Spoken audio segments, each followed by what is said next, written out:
Hey, it's me, Emma. You're not going to be seeing much of me. Sad. But my mom tried to make a 4-part series, but she only got through half of the first part, and she was like, oh, it's getting a little long. That's why she stopped. And then she's posting it. Yeah. And make sure to watch part 1, and next week, part 2. Let's get into it. Welcome to Living in 3D Power. Discover your truth, discern your path, determine your power. I'm Dr. Amber Sessoms, and together, let's unlock our power, build authentic connections, and foster collective liberation. Hey y'all, this week's episode is unfolding differently than I expected. And honestly, I'm glad. I sat down to record a single episode where I read all 4 parts of my Substack series, intros on the cost and the calling of living in your truth, and respond in real time to the questions I posed to you. But after just the first 2 letters, I had to stop, y'all. Not because I couldn't finish, but because I needed to honor the weight of what was rising. So this is part 1. In it, I read from the first 2 reflections, choosing integrity over appeasement and emotional honesty is leadership. And I respond out loud, unscripted, to the questions I invited you to sit with. And next week, I'll return for part 2 with the final 2 letters. If you've been holding questions that won't let go, this episode is for you. Let's begin.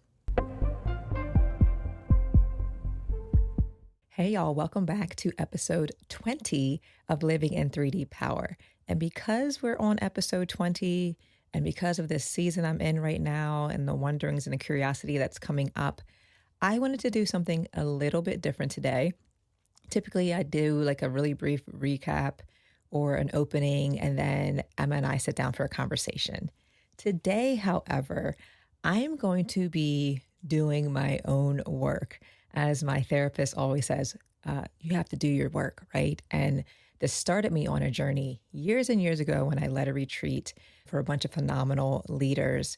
And before the retreat, she said to me, when are you going to start doing the work you do with your clients? And it just was a gut punch to me.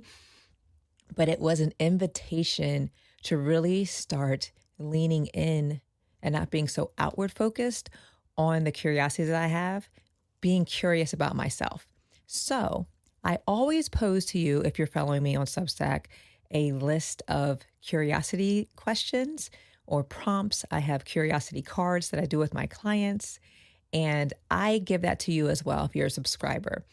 And that's kind of what we do with Emma every week. We ask the questions and she just gives some profound wisdom and we make meaning from that. But I thought for this episode, what I would do was ask myself my own questions. So I'm going to be my own coach, the coach getting coached. And I think it's just a beautiful invitation for me, one, to pause, and also to hopefully invite you into the same practice. Sometimes we can just go through the rote routine of things. And I find myself doing this too, even when I write my thoughtful weekend roundups. The questions that I pose, I don't always sit down and ask them and answer them myself. So I wanted to take some time to go through that and see what comes up for me. So this is unscripted.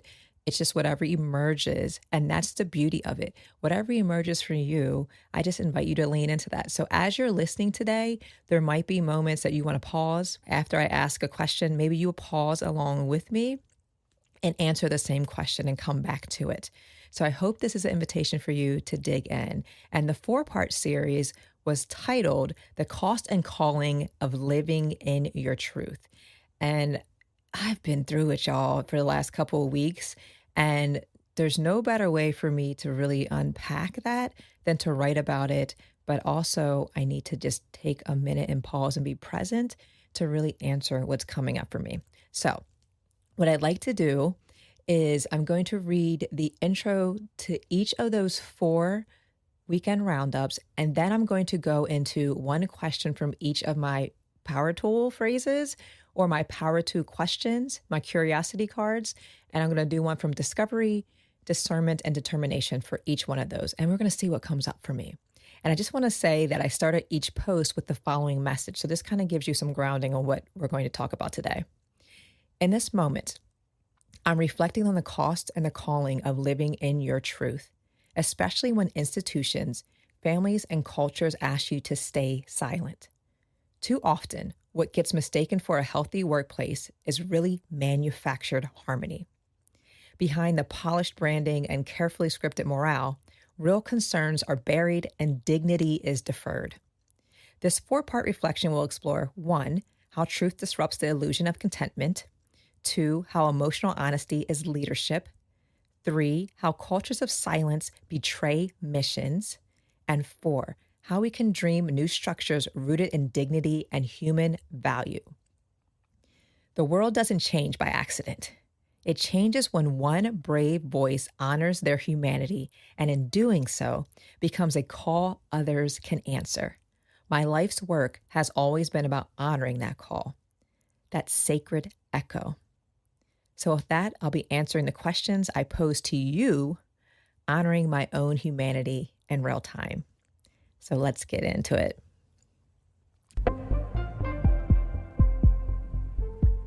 Okay.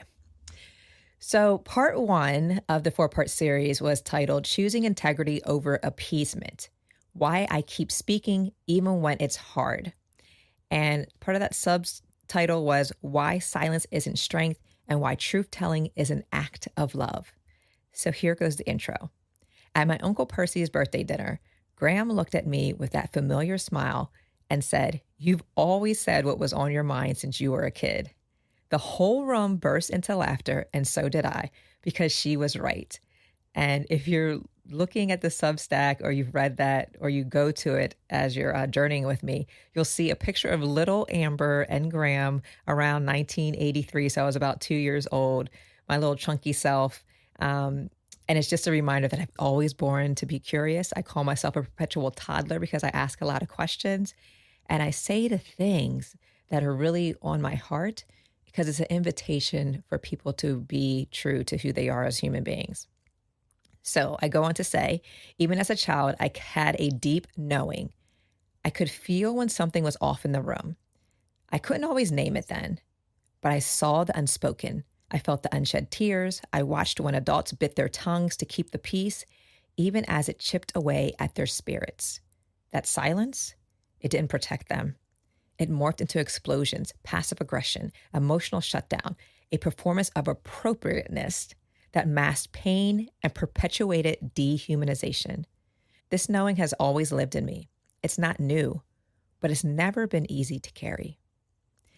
Lately, I've been reminded of how hard it is for truth-telling to land in spaces that aren't ready to receive it. When I harvest the wisdom of employees and community members through learning cohorts, focus groups, strategic planning, storytelling, surveys, and healing circles, leadership often hears those truths for the first time. And it's jarring. Defensiveness rises and sometimes even disbelief. I'm told things like, damned if you do, damned if you don't. That is a runaway phrase from every leader. I'm not sure where they're learning that in leadership school, but it is a common phrase. But that's not strategy. That's a symptom of emotional dysregulation in spaces where silence was the norm until I arrived. And still, I choose to speak because silence has never protected us. Truth is not the problem, avoidance is. All right, so let's dig into some of the questions I pose to you as my readers. And the first one is, who taught me that keeping quiet was the respectable thing to do? When I look back at that picture in 1983, it starts in the home. It starts with people that you emulate that care for you. And most of my upbringing was centered around women. We didn't have a lot of men in our family that I was around on a regular basis that really were emotionally intelligent and attuned. So for me, what I learned was from the women in my life, really strong, powerful Black women who were the heads of their families. And so this idea about what is respectable, I often think back to, I am a geriatric millennial. I'm not sure what the more euphemistic kind term is for me kind of starting off that generation. in 1981. But I was raised by my grandparents. And so those 1940s babies grew up in an era, especially Black people, that you wear your Sunday's best. That if you present yourself in a certain way, you are more likely to be respected as seen as human. And what we know, right, we can look throughout history to present day is that's not true, right? I can think of the times that even with all the degrees, all the things that I have, that I'm still disrespected.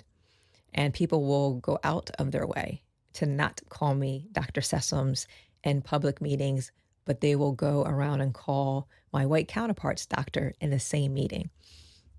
So this idea of keeping quiet and being respectable comes from the idea of my positionality and how I was raised with Black women, and how in certain situations, particularly in more professional spaces, in order to be professional, we have to maintain this level of respectability. So if we are dismissed, dehumanized, if there are racist things that are said to us or misogynistic things that are said to us, we smile and grin and bear it, is something that I wasn't intentionally taught, but I could see it play out. I could also see it being reinforced by the society that we live in, learning that an Amber who is a Black girl who takes up space and who's expansive is not welcomed in a lot of spaces, particularly where I grew up in central Pennsylvania in predominantly white spaces. So I really learned this idea of keeping quiet from that. And also because I would say the thing, and I still do, as you know, I just read about, you've always said that. And my family, yes, Amber has. It's not always met with love. It's met with that defensiveness. And that's not something that I like how that feels. And I'm sure the receiver, when I'm asking the question, when I'm leaning into curiosity, I call it compassionate curiosity, is willing to embody and take on. Defensiveness is real. So learning this respectability is also a matter of not being that angry Black woman. And me being direct is often equated with being an angry Black woman. And that couldn't be farther from the case. I'm just saying the thing, I'm being direct. When my white counterparts can do that, and they are not met with the same stereotypical lens as me, it makes you question your ability to speak truth. And in which rooms should you even utter that? And so what I'm learning in this moment is that not every space, and this is what my colleague and friend Ellen Min will say, deserves you. If you can't be yourself when you walk into a space, that space doesn't deserve you. I often ask, and I think I've said it on this podcast before, what part of me am I leaving at the door before I walk in? And the parts that I leave out, if I have to be disembodied and be disconnected from my entire being, you're missing out on the greatness that I have. So I really try to really honor that and say, what parts of me am I leaving out? Why? Why are they not welcome? And can I live without those pieces? And for often a lot of times, there were spaces where I would smile and grin and bear it at times. But I have learned that telling the truth in real time and not naming it in terms of, here's how I often approach it. So I don't often, if someone says something demoralizing, dehumanizing, racist, I don't call it out and say, that was racist. What I typically do is I pose a question. What do you mean by that? Tell me more. Or I noticed, I'll lean in with that curiosity. I have a colleague that says, you never make a statement. You always ask a question. And questions, I believe, are an invitation. So that's when I lean into it. So this idea of being respectable is an idea of like, let's lean into that curiosity. You just disrespected me. Now I want to lean into that. Or sometimes, very recently, I'll pose it when someone says something that's harmful. I'll say, well, I'm seeing a through line, or I'm seeing a connection. So say in the workplace culture, if the leader is confirming a narrative about them, I'll often say, oh, you know what, that after talking with your staff and doing focus groups and the emerging themes that are coming out of these meetings, that's actually confirming the narrative that they have about you. And what I'm here to do is humanize you as a full person. You're not just CEO, you're not just superintendent, you're not just president. You are a whole person. And sometimes even we in these leadership roles, we take on the title and not the personhood underneath of it. So it's an invitation for CEOs, superintendents, presidents to recognize their humanity and also to recognize there's a narrative that's out about them because the staff see them as their title. And what I'm here to do is shift and disrupt that narrative into writing a new story where they can be seen in their full humanity. And when they can be seen in their humanity as a leader, it therefore invites them to see others as human. But it's hard, y'all. It is very hard. But that's what I think of, and that's what's coming up for me for that first question. So again, as you're thinking through these questions, what's coming up for you? Does what I say connect? Is it completely different? What came up for you in that question about who taught me that keeping quiet was the respectable thing to do?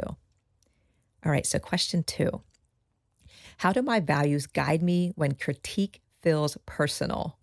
Okay, so my values are authenticity, connection, curiosity, leadership, and liberation. And I have a very real example of this that I continue and I will hold dear to me forever. But when I was co-chair of a diversity organization in our area, I co-presented. I can't remember what the presentation was about, but I decided that I was going to show a visual, is it a GIF or a GIF, y'all? I always get that wrong. It's GIF, but I don't know. That image where kind of like loops through of Marvel movie Doctor Strange. Now, we are Marvel people in this house, thanks to my husband. So we watch all the movies. And in this particular movie, I don't remember what her name is. Is she the chosen one? I don't know. I'm getting it confused now because it's a couple years old. But she does this astral push where she pushes Doctor Strange out of his body. She pushes him out of his body. And it's this astral push where he comes out, his spirit comes out of his body and he's looking at his body. And I was using that as an example to show how we have to create spatial awareness, how we have to be the observers of what's going on in our own being, not so much everyone around us, but be the observer of ourselves. And not so much attach labels and judgments to what's happening, just witness it, being a witness to how life is unfolding. What I didn't realize was that was racist. So after we had our leadership meeting, we did the presentation, I thought it went really well. I get an email from my colleague and friend, and she's like, "Can I talk to you?" And she says to me, our AAPI community was offended by the image that you used. And I'm like, ooh, and I'm leaning into it. And she says, it was yellowface. So you probably heard of blackface, right? You have the images of white people that would paint their faces with tar and would do really pejorative and racist, stereotypical things about Black people. There's also yellowface. So that is the Asian community, and white people would pretend or do these really stereotypical things for Asian people, and we call it yellowface. So I had to do my own research. So what you can do when you're called upon, when you're called on, you can get defensive. You can, if you want to. But here's where I'm leaning into my values. My values are authenticity, connection, curiosity, leadership, and liberation. So if I were to be approached and someone to say, that was racist, that was really harmful to people, they were offended, and me to be like, you're being overly sensitive. Of course, they're going to come at the Black woman. I can't ever get a break. Everyone wants to critique me. I could do that. I wouldn't be aligned with my values, right? But what I did is, because I'm trying to be, and Sonia Renee Taylor talks about this, my job is to be in right relationship with you. So if you call me in, I have to take a deep breath and look inward, create that spatial awareness that I was using that image for, to really interrogate myself. It was an invitation to be in right relationship. She cared enough about me, and the people cared enough about me to call me in to be in better alignment. So what I did was I had to do the research. I didn't ask her to do it. You know how this came after, and now we're on the 5th year anniversary of George Floyd's death. I can't even believe it's been 5 years. But that most recent racial awakening that happened, and now here we are in the backlash of it all. But after George Floyd's heinous murder, which I will never, ever watch, this whole new resurgence came when everyone wants to be DEI, everyone wants to be focused on diversity, equity, inclusion. And there was a notion that, particularly for my white counterparts, they're like, I think everyone wanted to be my friend.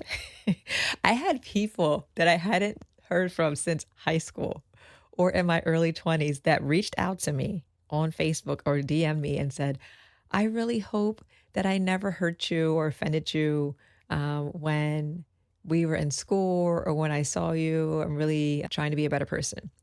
And that really came because Black people, co-conspirators, were so angry that they were like, white people, do your work. Here's where the fallout happens, though. There was also a caveat of white people do your work, but realize that Black people are the experts of their own experience. So what happened was a lot of white people were like, I don't know what to do. I'm looking for you to lead and to guide. And we did that a lot.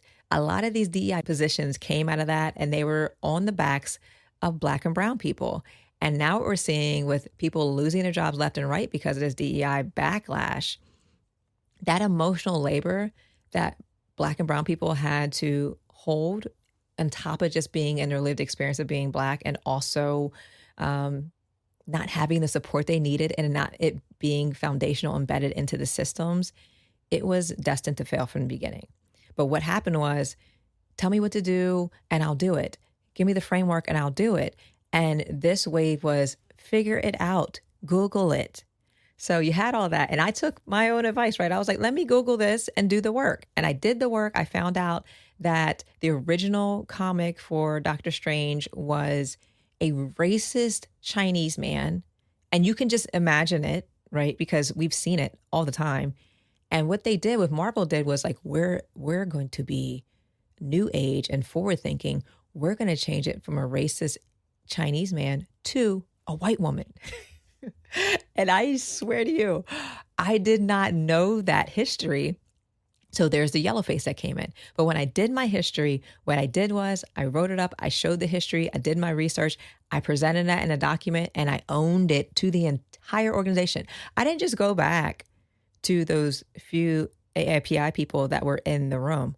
I addressed everyone in the room, because here's what happens. When we do things that dehumanize people, we are sending a message to everyone that's bearing witness to that. So what I had to do as a leader was make it right, and therefore send the message to everyone. And that is how you repair harm. That is how you lessen yourself and say, I'm not above, right? I do this work. I live this work. And guess what? I'm still going to make mistakes because I still have privilege and I still have blind spots because of the identities that I do hold. So that is a way that I use my values to guide me. This person's coming to me and I can tell, right? Even if a person is just wanting to critique, just to critique, and there is racism, misogyny behind it, I still, even in that moment, and I have a colleague that's like, I don't know how you do it. You better than me, right? How do you, when they're critiquing you, still lean into the curiosity? There's something for me to learn about how to be a better leader, how to be a better consultant, a better human in showing up. But I can take the meat, spit out the fat. But I do lean into that because I'm a curious person. Okay. The last one for this first reflection is, how might my courage to speak now create space for someone else to breathe later? I think about this, and I was recently thinking about this, y'all. My training is in school psychology, master's level. Was an undergrad psych major, African-American studies minor, psychology master's, school psych certification. And then I went on to my doctorate in adult education. So I go birth to earth. But in terms of school psychology and being a practicing school psychologist for nearly 13 years in a large suburban high school with about 18 and 1900 students, there is nothing I didn't learn from that job. The amount of grief in terms of physically losing students, colleagues losing their children, just crisis response. I did crisis response for another number of years, suicide prevention and postvention, which is after a death by suicide, students that were violated in the most egregious ways, students that had parents that were very homophobic, students who had parents that were very transphobic, and they might have had intersecting identities in terms of being Muslim and trans.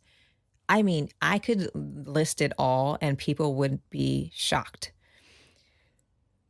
But that's where I first learned real life on the job is to name it and hold space. And it gives people courage to say the same. When I could name and see what they were going through, giving people the courage to speak up. And I might have to put a disclaimer on this episode, but thinking about a particular student, this was coming up very recently with Cassie. And I had a colleague that was talking about being a middle school teacher and having a student that was talking about her being violated by a male and how everyone turned on that little girl. And I have a very real experience about a student who came to me, and I knew instantly when I saw her father walk in the room that something was wrong. And in Pennsylvania, the student has to tell it, right? They have to tell it. I can report it, which I did multiple times. I didn't have the evidence, but I just knew, and whatever observable thing I would report. And she still had to say it, and she still didn't want to say it. And I continued to work with her. And what finally got through to her is that when I just let her be raw and real and honest, and how that anger surfaced. She didn't allow herself to be angry about the abuse that she had been suffering since the age of 4, and now she was in high school. And what she was doing as the victim was protecting her family because she didn't want her family to be separated. The amount of victims that take on that role is just, I don't know what data's on that, but that is a very real thing for victims. They will continue to be abused. They will continue to suffer and at the expense of their safety so that they can protect those. And what had to be rebuilt in her was that she also deserved that. And that her speaking the truth, whatever might come from that, and family did turn. But I tell you what, he's in jail, as he should be, because he harmed her in unimaginable ways. But those are things I think about, giving the courage to speak. That real life, I don't think you can be through anything harder. In your workplace, and then to hold space. And being a school psychologist, thinking like that's for, clinics, or that's for outward facing groups, but this is happening in schools. That prepared me to do this work with leaders and thinking about how I hold space for clients, for leaders. And when the staff are telling me the harm that they're experiencing in the workplace, where community is telling me the harm they're experiencing in the workplace, and I have to bring that back to the leaders and say, here's what's happening. Here's what people are naming. Can we hold space for that? And before that, just holding space for the clients, the staff to name something that they have been allowing to sit in their chest and in their gut for far too long is the liberation. And remember, that's one of my values. And every time what I tell the leadership is, you might be in a tough spot now. And most of the time people will bring me in when workplace dynamics are really, really bad, where their employee engagement surveys are low, where they've had a big rupture, where they may have had to terminate people, where they might have had someone that violated something on the workforce, where they had head leadership leave, or they've been in the paper, right? I've experienced it all. And I'm telling you, based on what I've done in my 13 years as school psych, none of that can shake me. So when I come in and have these conversations with leaders, I'll say, you will see morale is so low. People hate that though. They hate when I say morale is low, or they'll name that and leaders get really upset. What do you mean morale is low? They got great benefits. They get summers off if you're in a school. They get X, Y, and Z. They get all these things. What are they complaining about? They're complaining because they're still being dehumanized and you don't see them. They're being devalued in their fullness. So when I can create that space, when I can hold space for them, I'm telling you, every time, it doesn't matter how poor it is. I'm talking major layoffs, major violations. I hear it from everyone.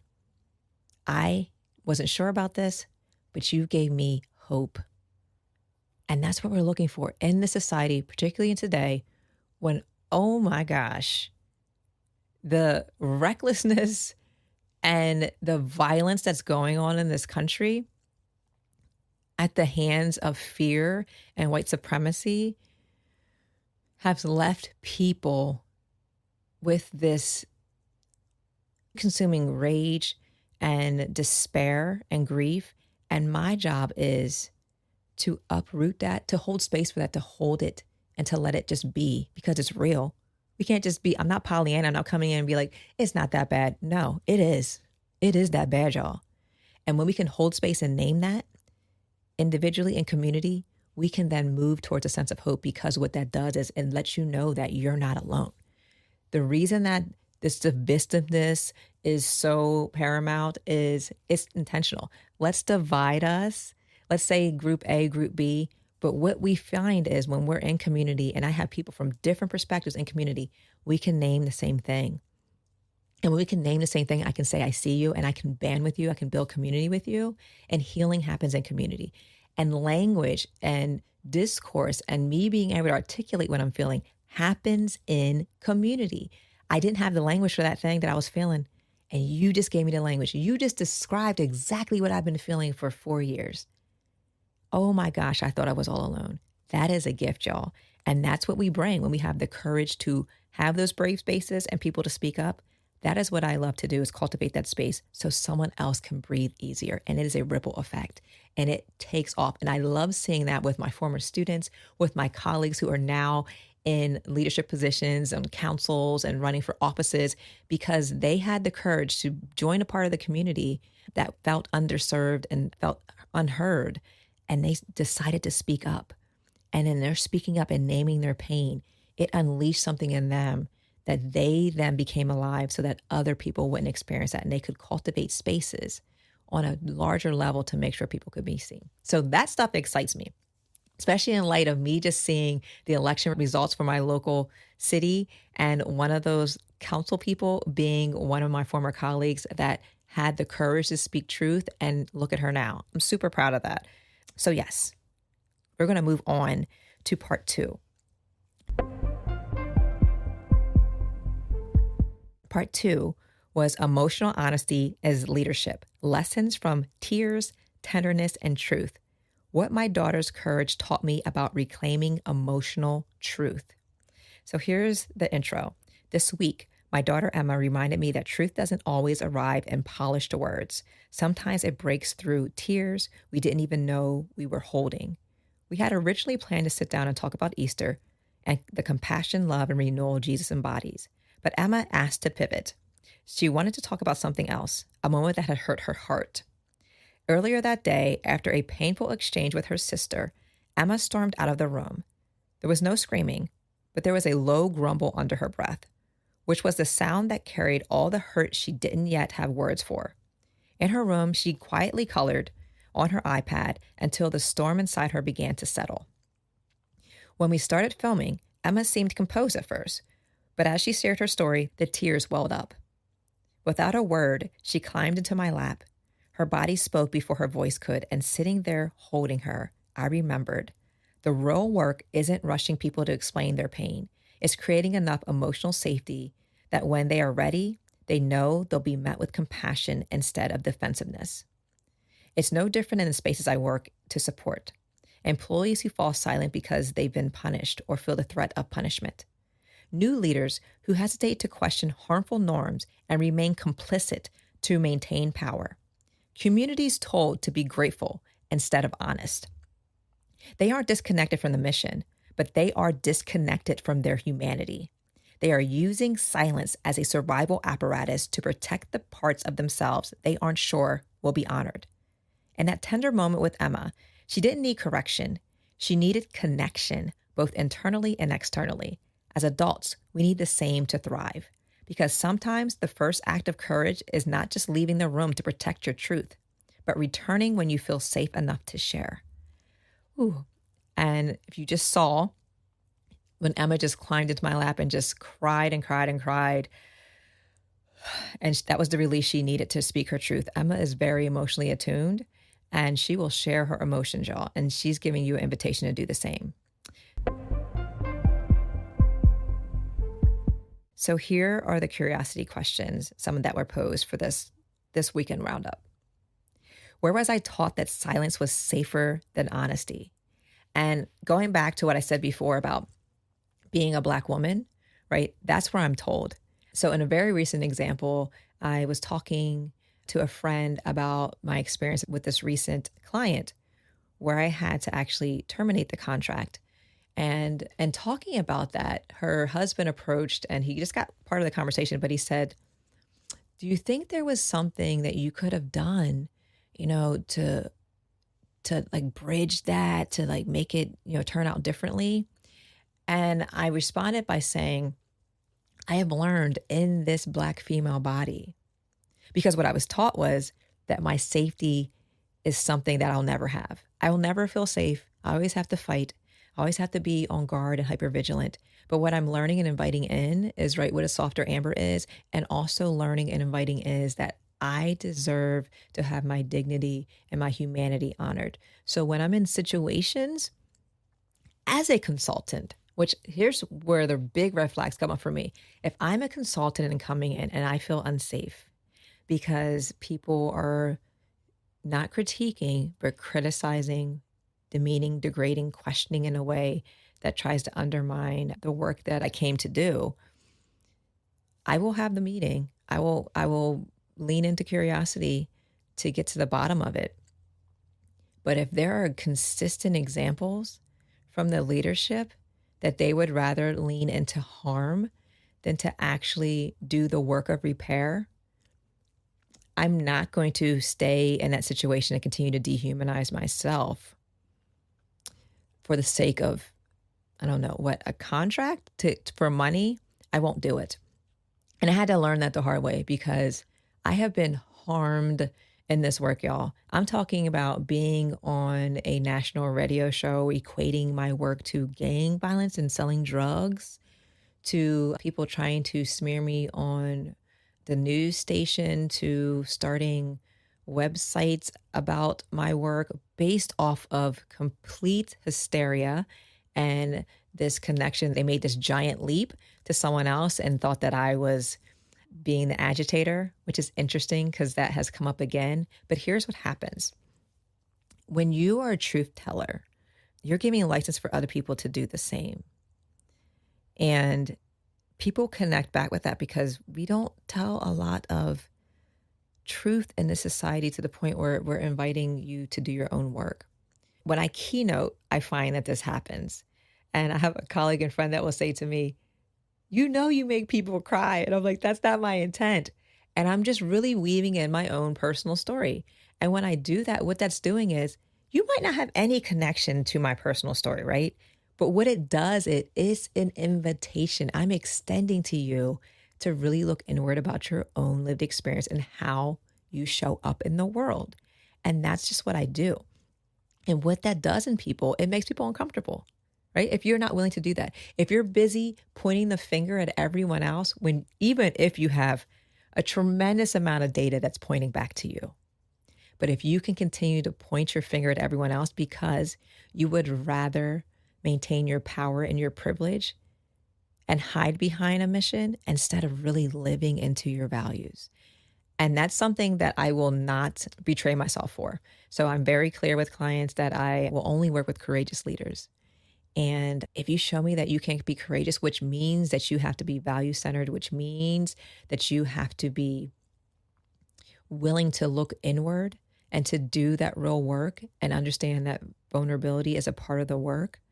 If you can't do that, then I'm not a good fit for you, right? Then you'd be better off with a once and done seminar, feel good something, but not doing this deep level work that I really hold my entire being to.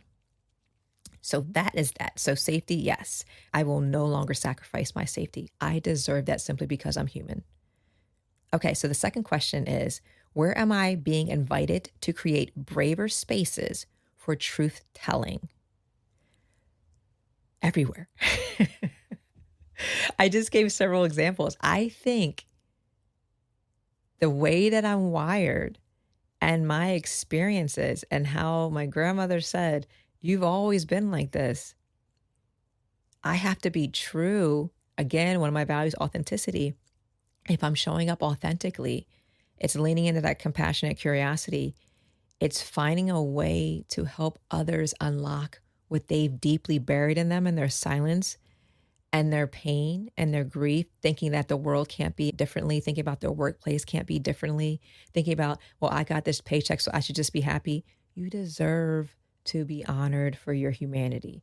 No amount of money. I don't care if you're a millionaire.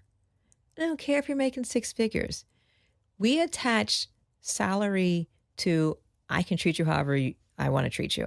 And here's the thing, y'all. Here's what I've been thinking about a lot recently is that I can't remember if it was a documentary or not. It might have been 1619 or maybe I can't remember. But there was a documentary, it might have been in the book. And they were talking about how the workforce models how we treat employees off of their plantation. So plantation owners kept amazing records of productivity based off of enslaved people. You know, they could see how many hours, whatever they pulled pounds of whatever cotton that they did that day. And that's what they would do for productivity. Tell me we don't do that today in terms of productivity. And tell me those of us that think our value is based on what we produce. And we get that paycheck. So here we go through that cycle. There are so many leaders today operating as plantation owners. Y'all, the level of harm we are causing in the workplace because we think that we can just churn people like machines is so egregious. And it pains me to no end that we have bought into this. We as a society have brought into, and I'll say, maybe it's Gen Z, maybe Gen Z still like a little bit like they're more critically conscious about how the world works. Definitely the younger generation. They are not buying into that you are going to have me on this plantation doing this work and not respect me. No amount of money will allow me to be disrespected. So there's something to be said about that. Like, how do we create these braver spaces for truth telling? And it's really that. So when I can hold space, when people can name that, what I do is I make meaning from it and I hear these emerging themes. So in school psychology and psychology, we learned quantitative data.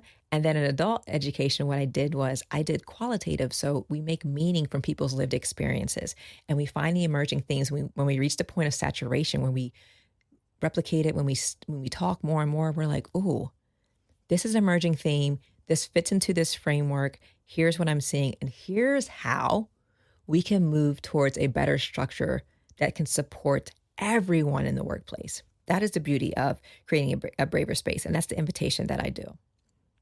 And the third question is, where might I be called to protect someone's courage instead of rushing to correct them?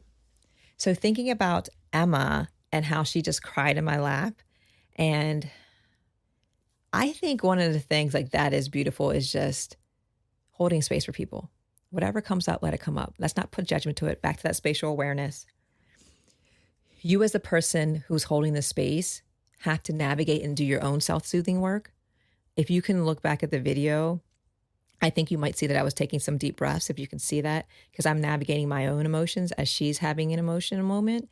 And me grounding myself allows me to be in the present and to not blow past what she's feeling to get myself to a place of safety. And that's what we'll do when we're in discomfort. We are no longer looking at the person that's experiencing the harm or naming their harm. We then turned it back to us. This is why I always say decenter yourself, center the other person. There's no greater gift we give people than when they're speaking the truth and we believe them. When we don't make it about us, when we don't get defensive and say, that's not how it really is. And going back to that example earlier when I was talking to a friend and her husband interjected, like, is there something you could have done? It was irritating because, one, you didn't hear the whole story. And two, why are we so quick to put the onus on the person being caused the harm to then find a way to say, can you harm me a little bit less? Right? I often think about that, like in terms of racism and sexism and all the things, like we will accept these breadcrumbs from policies or procedures or whatever that don't address the root of the issue. And in school psychology, it's root cause analysis, right? We get to the root, then we solve the actual issue and we make meaning from that and we make meaningful change. But oftentimes we'll hear from people when there's a rupture, we'll do the performative thing and say, okay, now we're going to make space to hear you. We hear them and then we go back to our ivory tower, we make the decisions, and then we put it out there and the people being caused the harm are like, that doesn't even make any sense. Y'all gave me a dress down Friday. Okay. And then we buy into it and we say, well, damn if you do, damn if you don't. I guess I should be happy with that. And it goes back into the cycle. We accept breadcrumbs, people from the margins. And what we are in this moment is saying, no more. I deserve to have my full humanity honored and my voice to be heard and amplified to help you and lead you to decisions that are on behalf of our entire organization that will help. I have wisdom from my lived experience that you need.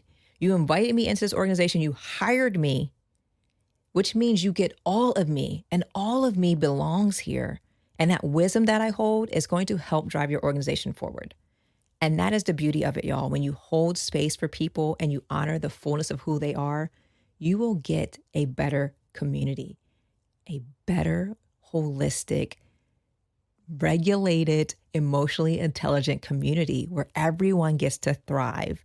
And we no longer sit on the plantation calculating who is the most productive. Productivity does not equate to being fully human.